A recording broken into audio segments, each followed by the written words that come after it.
Everyone, good morning, welcome to my another new blog. তো আজকে হচ্ছে যে আমাদের থার্ড ডে দীঘাতে, আর এখন আমরা যাচ্ছি জগন্নাথ মন্দির দর্শন করতে। আমি তো রেডি হয়ে গেছি, আর এই যে আমার হাজব্যান্ডও রেডি হয়ে গেছে, সেলফি স্টিক নিয়ে রেডি। মন্দিরে যাচ্ছে পূজা দিতে নাকি ফটো তুলতে? আচ্ছা,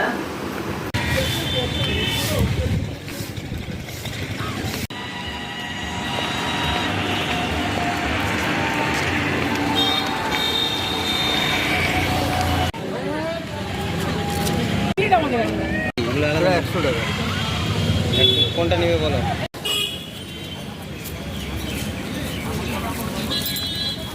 एडिटिंग हो गया हम लोग। देखो बड़ा ही डाउन हो गया हमारा। ठीक है,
জগন্নাথ মন্দিরে পুজো কমপ্লিট করে খাবার দাবার খেয়ে আমরা এখন বেরিয়ে পড়েছি মোহনার দিকে। তো আমরা মোহনার কাছে প্রায় চলে এসেছি। এই যে এটা মোহনার এন্ট্রান্সটা, মানে এটা দিয়েই যাচ্ছে রাস্তাটা।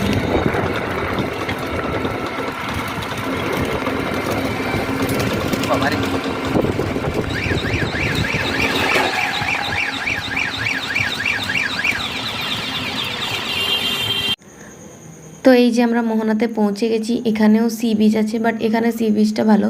আমরা যে নিউ দীঘাতে ছিলাম সেখানে মানে সামনাসামনি অনেক পাথর ছিল। তো এটা হচ্ছে যে মোহনা, এই সাইডে নদী, এই সাইডটা নদী পুরোটা। ওই দিকে আছে দূরে, ওখানে বাঁধ দেওয়া আছে, আর এই সাইডে আছে সমুদ্র। তো ওই জায়গাটাকে দেখার জন্য এই মাঝে একটা মানে রাস্তার মতো পাথর টাথর দিয়ে সিমেন্ট দিয়ে বানিয়ে রেখেছে, যাতে সবাই দেখতে পায় মানে নদী আর সমুদ্রের মিলনস্থল। That's it. গাইস, আমরা এখন আছি মোহনার কাছে, আর এই সাইডে হচ্ছে যে সমুদ্র আর এই সাইডে হচ্ছে যে নদী। তো আমি এখন সার্চ করে দেখলাম এই সাইডে হচ্ছে যে চম্পা রিভার। আমি জানতাম চম্পা রিভারটা এখানে এসে সমুদ্রের সাথে মিশেছে, তো এই জন্য এই জায়গাটার নাম মোহনা। আমি ভাবছিলাম যে মোহনা জাস্ট এমনি নাম দেওয়া হচ্ছে। আমার একটা গানটা বলবো, সাগর নদী যেমন করে মোহনায় ভেসে। তো আমরা হচ্ছে যে বিকেলবেলা একবার বেরিয়েছিলাম, আর বেরিয়ে হচ্ছে যে কিছু কেনাকাটা করার ছিল। তো এই যে আমরা এই জিনিসগুলো কিনেছি। এই যে এই একটা হচ্ছে যে কিউট জগন্নাথ, তোমার বেশ পছন্দ হয়েছে। এইখানে দুটো খরগোশ বাচ্চা আছে, এইগুলো তো আমার সবচেয়ে বেশি পছন্দ হয়েছিল, এত কিউট লেগেছে মানে কি বলবো, সত্যি এগুলো খুব কিউট। আর এই যে দুটো সর্দার, একটা সর্দার একটা সর্দারের বউ। আর এই হরিণটা, এটা দুটো সিঙ্গেল ছিল, সেটা আমার পছন্দ হয়েছিল, কিন্তু এটা মিনুর পছন্দ হয়েছে, তাই জন্য এই বড়টাই নেওয়া হয়েছে। এটা হচ্ছে যে একটা পুচকু আছে, পুচকুর জন্য। সাথে হচ্ছে যে দিদি ভাইয়ের জন্য পলা বাঁধানো আজকে আবার কিনে নিয়েছি। মানে এটা শাঁখের ডিজাইনটা আগের দিন মা আর মামনির জন্য কিনেছিলাম, তো আজকে হচ্ছে যে দিদি ভাইয়ের জন্য আরেক জোড়া কিনে নিয়েছি। আর এই যে মিনুর পছন্দ করে কিচেন কিনেছে। আর এখানে আছে যে আমার মামার মেয়েটার জন্য একটা আছে যে পেন, আর এটা হচ্ছে যে আমাদের পুচকিটার জন্য পেন। এই ইয়াররিংসটা আমার পছন্দ হয়েছে, ঝিনুকওয়ালা, তো যার পছন্দ হবে তাকে দিয়ে দেবো। আর এই যে সবচেয়ে মেন জিনিস, যেটা হচ্ছে যে আমি আমার ভাইয়ের জন্য এই ব্রেসলেটটা কিনেছি। এটার কালারটা আমার খুব পছন্দ হয়েছে। আর একটা কিনেছি, এটা হচ্ছে যে অরিজিনাল রুদ্রাক্ষের মালা, মানে ব্রেসলেট অ্যাকচুয়ালি, মানে এটা বললো অরিজিনাল রুদ্রাক্ষ, এটা কোনো প্লাস্টিক না। তো ফাইনালি এইগুলো সব আমরা কিনেছি আজকে, আর আজকেই আমাদের লাস্ট ডে দীঘাতে। তো আজকের মতো ভিডিওটা এখানে শেষ করছি, দেখা হচ্ছে নেক্সট ভিডিওতে। Bye bye.